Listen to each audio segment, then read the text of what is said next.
We always find ourselves thinking, I just don't have time. There's no time. I can't do what I want to do. I'm too busy. And in this thought process of there is no time, time flies by. And the days turn into weeks. And the weeks turn into years. The months turn into years. And the years turn into decades. Yet if we look at our role models, if we look at the Prophet ﷺ, he lived a relatively average, maybe even below average for our time, lifetime, 63 years. That's not that long. In fact, of these 63, the wahi was coming down for 23 only. He was actively a prophet, in the sense of the term, for 23 years. And of these 23, only 10 were in Medina. The bulk of the ahadith that you read, the bulk of the sharia that you're familiar with, the bulk of the laws and akhlaq of Islam, it is actually in those 10 years in Medina. And yet, how much was accomplished in those 10 years? The whole world was changed, and Allah's rahmah was manifested, and it is still being manifested for that short duration of the wahi coming down. Look at any great scholar, starting from the four great Imams, Abu Hanifa, Malik, Shafi'i, Ahmad ibn Hanbal. They all lived average lifespans. None of them lived 200 years. Even some of our great ulama lived much shorter than average. Imam al-Nawawi lived for barely 4 decades. He died a very young man in the height of his prime. Only 40-something years old, and yet his name, his books, his legacy is known to every single one of you. We read his Riyadh al-Salihin, we read his 40 hadith of al-Nawawi. Ibn Taymiyyah, again an average lifespan. But subhanallah, he wrote, for example, one of his most famous treatises. A question was given to him after Salat al-Fajr. He went home between Dhuhr and Asr. He wrote a booklet. We spent 1 year in Medina studying this book that he wrote between Dhuhr and Asr. We spent a year studying, and he wrote it in a time span that is only 2 hours. So when you really think about time, one myth we need to dispel completely is this myth of I don't have time. No, by Allah, I have time and you have time. It is not the quantity of time. It is the quality with which we use that time. We all have equal amounts of time per month, per week, per day, per hour.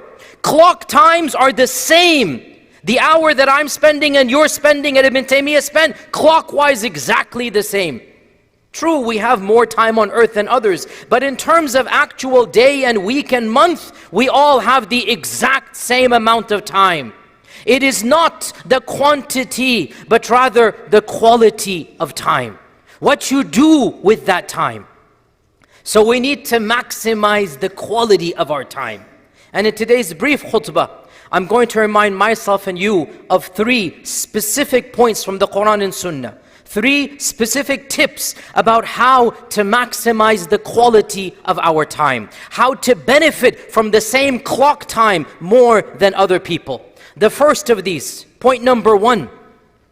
One of the worst traps of shaitan is to make us think that when we are worshipping Allah subhanahu wa ta'ala, we are spending too much time. Even the religious folks amongst us, even those that are regularly praying 5 times a day, when you stand up, Salat al-Dhuhr, shaitan comes and says, oh, you have this meeting, finish up, hurry up, pray Dhuhr quickly. Let's not do sunnahs today. When you stand up for Maghrib or Isha, all of those itinerary points that you have in your mind, all of the logistical details of your day, they come to haunt you. And you say to yourself, okay, today I'll shorten my salah. Today, just quickly, no adhkar. Today, no sunnah and no nafil. And we think that we are saving time when we don't invest time with Allah subhanahu wa ta'ala. Brothers and sisters, the number 1 tip for gaining quality time is to invest time in Allah. The more time we spend with Allah, the more time we will benefit from when we finish our salah. You want barakah in your time? You want quality in your time? Then don't be stingy giving time to Allah subhanahu wa ta'ala. Don't let shaitan fool you. Oh, I have a deadline. Oh, my assignment is due. Oh, I need to make a phone call before 3 o'clock. I better finish up on Dhuhr. Not at all. Never be stingy in your time with Allah. The busiest person in human history, the most responsible person in human history, the one who was tasked with the greatest task, our Prophet ﷺ. Was he ever stingy with his time with Allah? Was he ever stingy in cutting back his ibadah with Allah subhanahu wa ta'ala? Yet he accomplished the most of all of mankind.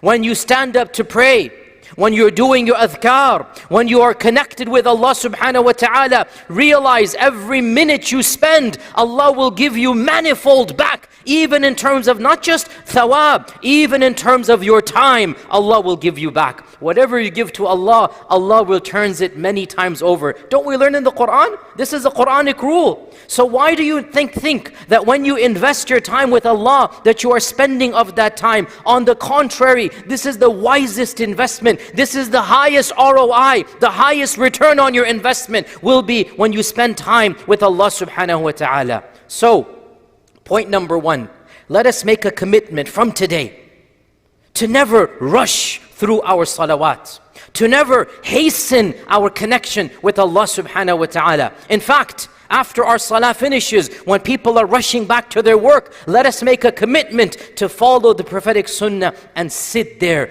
doing our adhkar, slowly, meticulously, one dhikr after another, with the full certainty that every second I'm investing with Allah, Allah will give me manifold quality time back. Even today, when I only have half an hour left, khalas, I'm still going to pray dhuhr full. And I'm going to sit doing my adhkar. And whatever time remains, I will see miracles. And I will see myself accomplish what I would never have accomplished unless Allah had sent me that barakah in time. And subhanAllah, brothers and sisters, do you not realize that almost the entirety of our sharia and our fiqh is time related? Look at any book of fiqh. Look at any book of fiqh through the perspective of time. You will find so many chapters, the beginning time of salah, the end time of salah. When is salah encouraged? When is salah prohibited? When is dua supposed to be asked? What is the most blessed time of dua? When does Ramadan begin? When does imsak begin? When does iftar begin? When do we go for hajj? What are the timings of hajj? When do we calculate zakah? Our entire life cycle, wallahi, it is around the worship of Allah.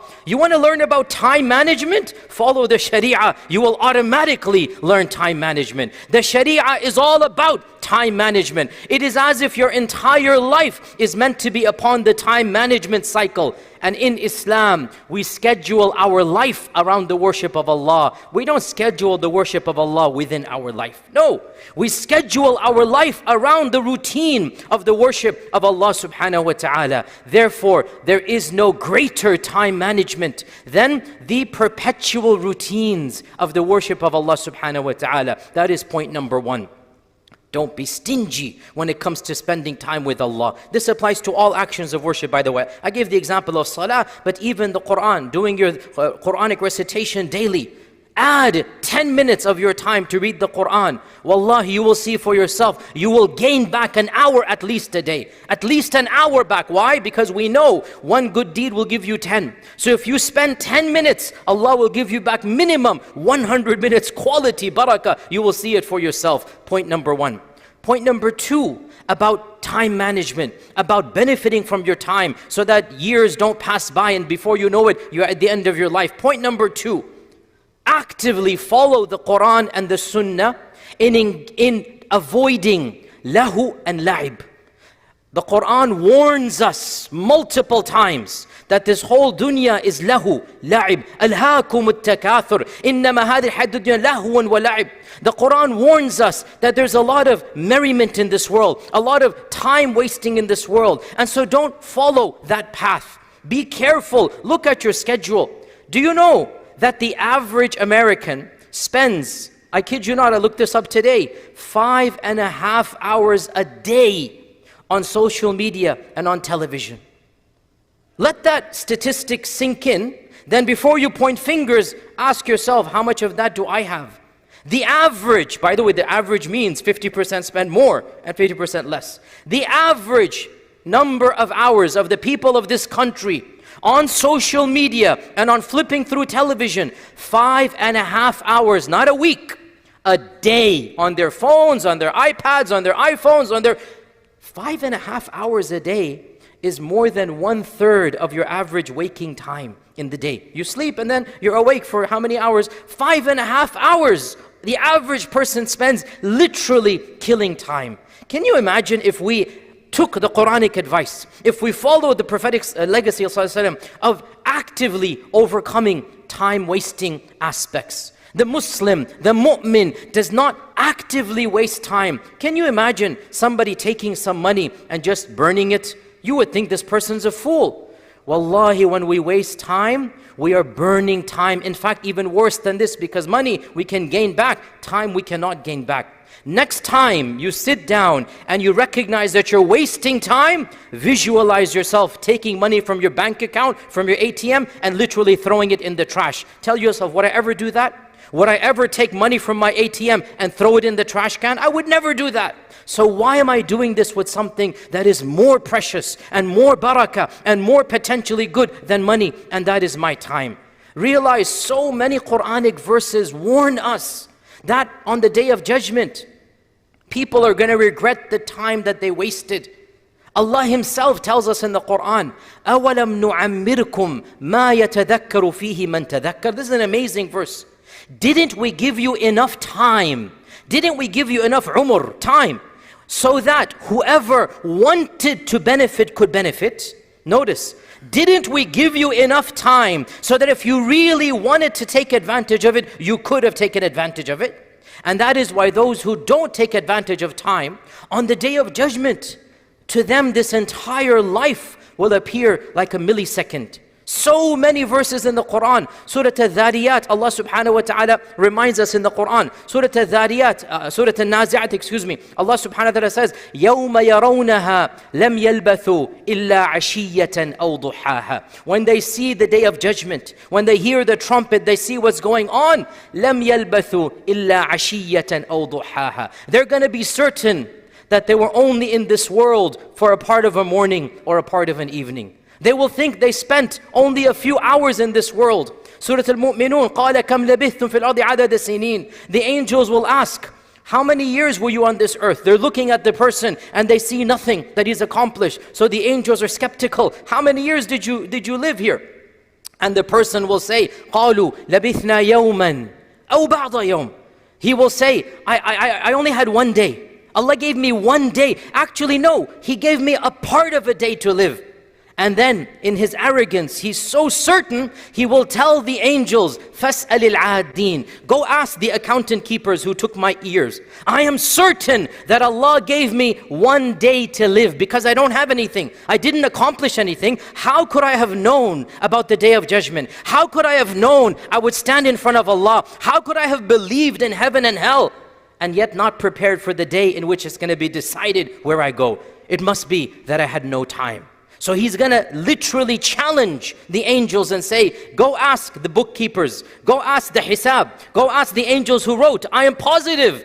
And Allah Azza wa Jal will say, قَالَ إِن لَبِثْتُمْ إِلَّا قَلِيلًا. Yes, indeed, this time for you was nothing, if only you understood. In Surah Al-Zumur, Allah subhanahu wa ta'ala tells us, be careful, أَن تَقُولَ نَفْسٌ يَا حَسْرَةَ عَلَى مَا فَرَّطْتُ فِي جَنْبِ اللَّهِ. Allah's telling us what's going to happen. Be careful.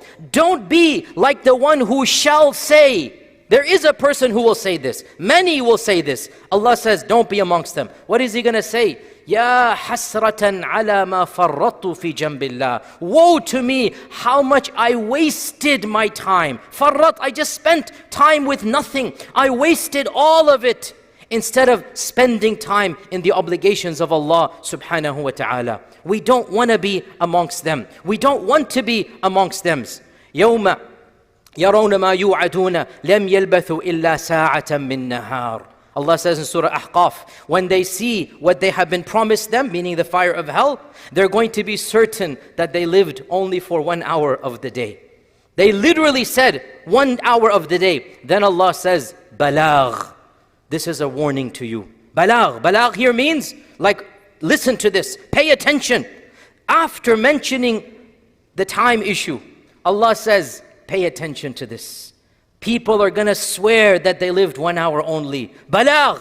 I'm telling you from now, pay attention. Don't be amongst them. Brothers and sisters, the righteous before us understood this point. Abdullah bin Mas'ud radiallahu anhu said, nothing causes me more regret than when I see that the sun has set and I have not accomplished something useful for my akhirah.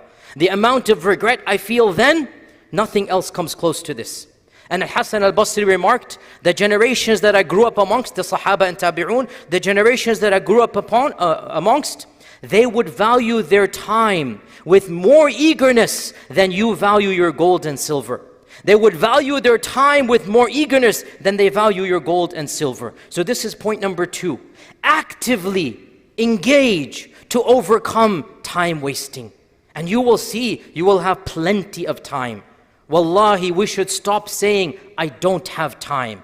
The correct thing to say, I prioritize other things over what you want me to do. This is the correct response. And that would be factually correct. I prioritize watching television. I prioritize scrolling the internet. I prioritize taking my iPhone. I prioritize wasting time over what I want to do, what my family wants me to do, what my job wants me to do, what my Lord wants me to do. Be technically accurate. It's not that you don't have time. It's that your list of priorities is different. So let us follow the prophetic sunnah, which leads me to point 3. Point 2 was we actively get rid of time wasters. Point number 3, a broad topic. Follow the prophetic lifestyle. Learn from the seerah. How did the Prophet ﷺ manage his time? And this is a whole longer khutbah, but some basic points here is that first and foremost, the Prophet ﷺ would go to bed early. He would not spend late nights wasting time. No, it was his sunnah. Right after Salat al-Isha, a little bit after that, talk to Aisha for a little while, and then he would go to sleep. He would love to go to sleep early. He would hate late night socializing. Number 2, he would wake up early. This is sunnah. Go to bed early, wake up early. He would wake up early, and he would wake up, actually he himself would wake up in the middle of the night for tahajjud. If you cannot do that, at least wake up before fajr or at fajr and try your best to not go back to sleep. Number 3, he would be productive in early morning. Most of his routines, he would meet delegations early morning. The Sahaba would come talk to him early morning. And in fact, he told us, Allah has blessed the early mornings for my ummah. Burika li ummati fi bukuriha. Allah has given barakah to my ummah in the early mornings. Bukur means right after Fajr. So take advantage of this early time frame. Also of his sunnah is that he would maintain a very rigorous schedule. Of his sunnah is that he would be actively engaged. The Prophet ﷺ, the Sahaba, the Tabi'un, they didn't need to go to the gym. All day they were visiting the sick, climbing Mount Uhud, going to Khutbah. They were actively engaged. Their lifestyles were good and healthy lifestyles. Our Prophet ﷺ never ate to his full. He never ate more than 2 meals to his full a day. And we're all guilty of this. Our lifestyles need to be improved physically. So follow the sunnah of the Prophet ﷺ in this regard. And in fact, a verse in the Quran seems to indicate this. One of the tafsirs of the verse, فَإِذَا فَرَغْتَ فَانْصَبْ, which you all know the surah. One of the tafsirs of this ayah is, when you finish doing one chore, start another chore. Don't waste your time. فَإِذَا فَرَغْتَ, when you now have free time, فَانْصَبْ, stand up and do something else. This was the sunnah of our Prophet ﷺ. To conclude, brothers and sisters, the 3 pointers. Number one, understand that when you invest time in Allah, this is not a waste of time. There is nothing more blessed than doing this. Number 2, actively engage to eliminate time wasters in your life. Number 3, in your lifestyle, in your eating, in your drinking, in your entire daily routine, follow and mirror as much as you can the sunnah of the Prophet ﷺ. Realize, dear Muslims, our Prophet ﷺ said, نِعْمَتَانِ مَغْبُونٌ فِيهِمَا كَثِيرٌ مِنَ النَّاسِ الصِّحَّةُ وَالْفَرَاغُ. 2 are the blessings. The majority of mankind are deceived regarding them. They've been cheated. They don't understand these blessings. 2 are the blessings. Most of mankind have been cheated. They don't understand these blessings. What are these blessings? Number 1, good health. And number 2, free time. Faragh, you have some free time, invest in it. For your deen, for your dunya, for your akhirah, for yourself, for your family. Take advantage of this and don't waste it. May Allah subhanahu wa ta'ala bless me and you with and through the Quran. And may He make us of those who His verses they understand and applies halal and haram throughout our lifespan. I ask Allah's forgiveness. You as well ask Him, for He is the Ghafoor and the Rahman.